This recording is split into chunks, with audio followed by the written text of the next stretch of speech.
7 squared minus 7 divided by 1 times 7. Easy. Haha, 7 squared gives us 49, and 1 times 7, which equals 7, and this minus 7 with division as it is. Okay, in next step, 7 divided by 7 equals 1, and this 49. Now 49 minus 1 gives 48. Yes!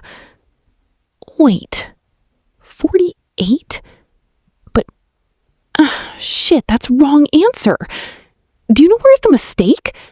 Let me tell you, as we didn't follow the rule of mathematics, because according to the order of operations, which is PEMDAS, where priority shifts from left to right, here, first we have to solve P, which stands for parentheses, then E, which stands for exponent, then M, which stands for multiplication, then it's D, which stands for division, then A, which stands for addition, and last priority for this S, which stands for subtraction.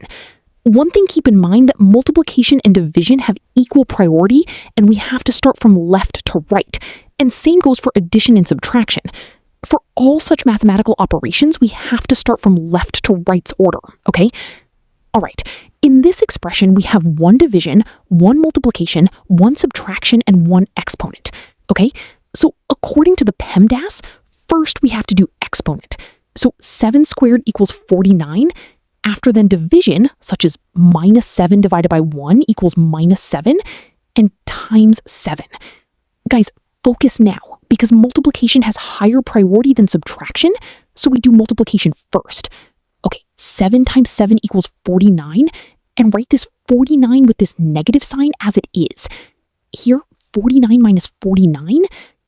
In next step, 49 minus 49 gives us 0? Yes, 0 is our answer. So the correct answer for today's problem, 7 squared minus 7 divided by 1 times 7, is 0. Want more math hacks?